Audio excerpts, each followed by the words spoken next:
demokrasi itu ibarat buah, sangat bagus buat pencernaan manusia, tapi hanya lambung yang sehat yang mampu mencernanya. Sekarang kita tanya, lambung macam apa yang ada di Gerindra, yang ada di PAN, yang ada di Golkar, yang ada di Demokrat, yang tidak mampu mencerna buah demokrasi? Ini pertanyaan bukan untuk para ahli kesehatan di sini, tapi pertanyaan untuk elit politik yang ada di Jakarta. Lambung macam apa yang kalian punya sehingga gagal mencerna buah reformasi, yaitu demokrasi?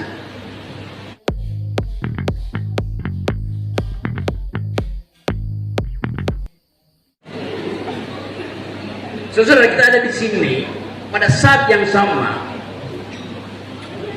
seorang bocah menuju KPU untuk didaftarkan bersama seorang calon presiden.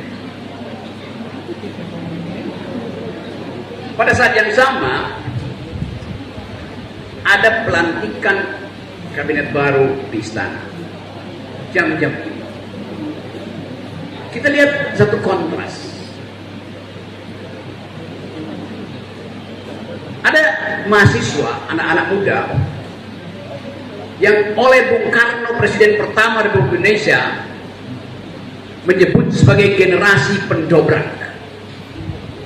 Kata Bung Karno, beri saya 10 pemuda dan saya akan mengguncang dunia. Kata Presiden Soekarno. Lalu seorang presiden mengirim seorang pemuda dan seluruh dunia terbahak-bahak.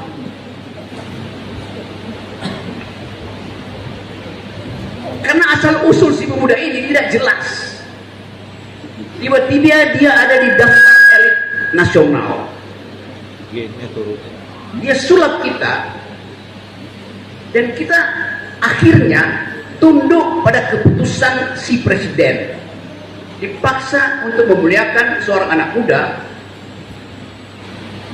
yang kapasitasnya adalah mendorong-dorong gerobak martabak.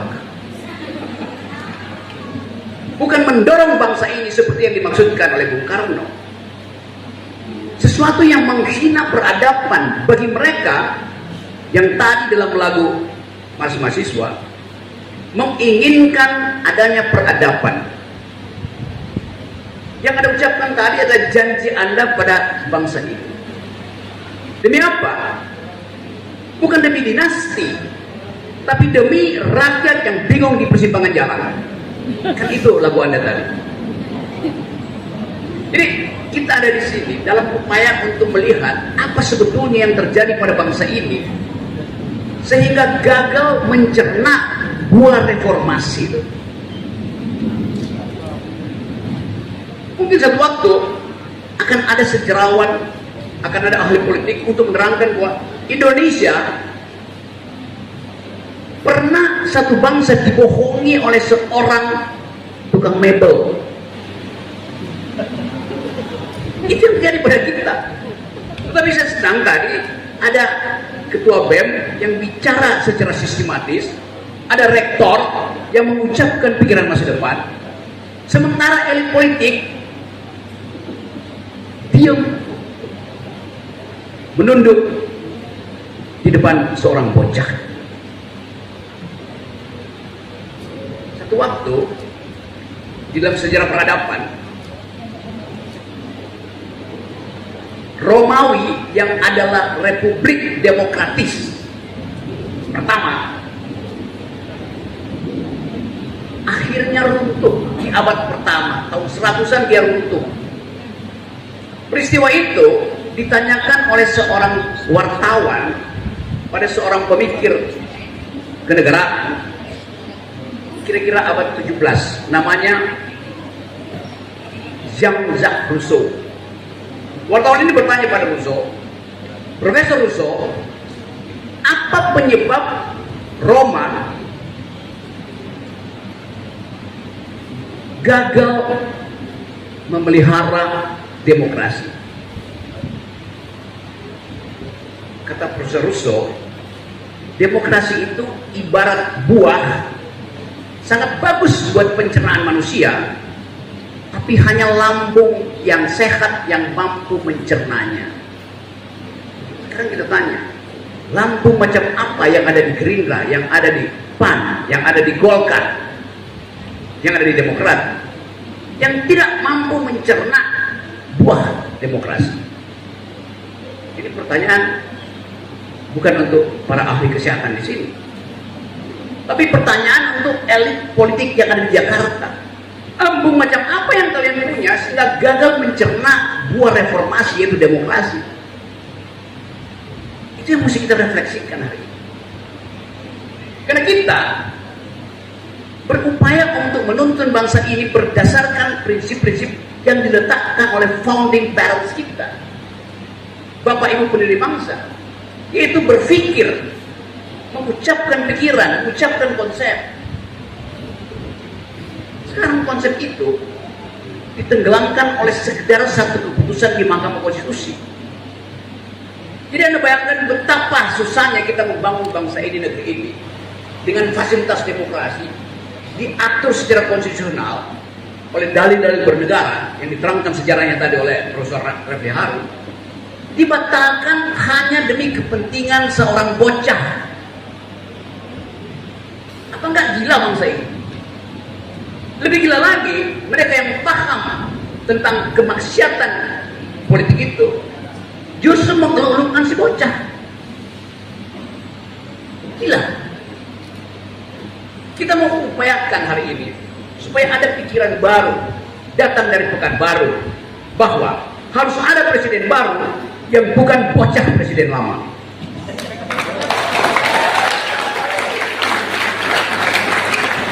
Hanya itu akhirnya harapan kita. Karena kita malas bertengkar secara akademis.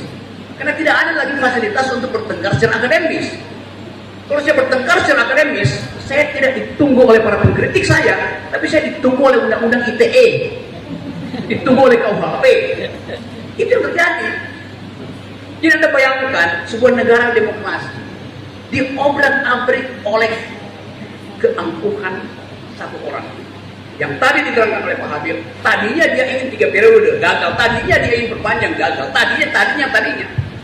Tapi semua itu tidak mungkin kita batalkan kalau kita tidak punya kemampuan untuk mengatakan enough is enough. Jadi kalau kita sekarang bergembira karena Anies jadi presiden atau siapapun jadi wakil presiden dia, tapi kita tetap memelihara semacam rasa bosan dengan politik, tidak ada gunanya. Anda tentu tahu siapa yang harus Anda pilih, tapi jangan sampai Anda tahu siapa Anda harus pilih, Anda tidak sebarkan virus itu pada tetangga Anda. Anda tidak ucapkan pilihan Anda pada mantan pacarmu, pada bekas suamimu.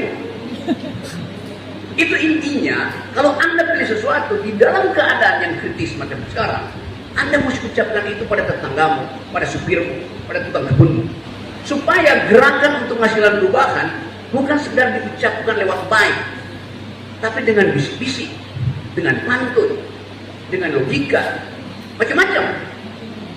Kita ada di dalam keadaan itu, kita nggak tahu apa yang akan terjadi. Padahal dari awal, pemilu 2004 akan berlangsung dengan perencanaan kecurangan. Sudah jelas. Keputusan Presiden Jokowi hari ini mereshuffle seluruh menteri PDIP. Bayangkan, yang tadinya adalah markas dia, pasti menimbulkan dendam pada PDIP. Pertanyaan politisnya, kenapa Pak Jokowi nekat dan tega untuk melucuti Ibu Megawati? Ada soal apa? Bukankah dua-dua adalah murid ideologis Bung Karno? Kalau begitu ada problem dengan Soekarnoisme. Bukankah dua-duanya mengaku sebagai mewakili wong cilik? Kalau begitu ada yang palsu di antara mereka. Apa yang mesti kita terangkan dari pecahnya kongsi politik antara Jokowi dan Megawati? Apa dasarnya? Hanya satu, dendam politik. Padahal politik nggak boleh ada dendam. Politik adalah pertarungan argumen, bukan tukar tambah sentimen. Itu yang terjadi di kita sekarang. Jadi saya mau lakukan prediksi bahwa 2024 yang akan berlaga adalah si curang versus si curang. Semua institusi, peralatan politik dibagi dua. Yang ini pro sana, yang ini pro itu. Selesai. Jadi bagian ini yang membahayakan bangsa ini. Kan dendamnya akan terus berlanjut.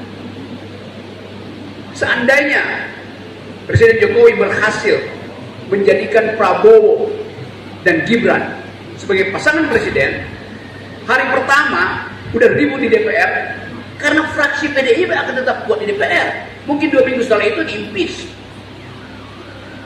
dengan segala macam alasan. Jadi tidak ada kedewasaan berpolitik kita di sini. Demikian juga sebaliknya, tidak mungkin Pak Jokowi tidak mempersiapkan diri kalau pada akhirnya yang menang adalah Ganjar dan Mahfud. Jadi kita mesti bayangkan bahwa pemilu ke depan adalah pertarungan hidup mati di antara para pendendam. Hanya itu dasarnya. Dan mungkin sekali bahwa dua-duanya akan runtuh sebelum pemilu berlangsung. Karena ini adalah intrik versus intrik, intelijen versus intelijen. Jadi keadaan ini mesti Anda bayangkan. Tentu kita ingin ada sesuatu yang fair nanti, tapi saya nggak akan lihat ada fair play gitu. Foreplay-nya aja udah buruk, apalagi fair play, nggak dapat. Jadi teman-teman semua, kita mau diskusi itu tuh. Tadi udah diucapkan tentang gagasan bernegara, tentang potensi Indonesia untuk mencapai kemakmuran berikutnya tuh, tentang apa yang mesti kita lakukan supaya Anies atau Caimin mampu untuk membawa bendera yang mereka sebut perubahan tuh. Seandainya kita berpikir kritis, sekarang kita asumsikan Anies dan Caimin menang. Tadi saya bilang kalau Prabowo dan Ganjar menang.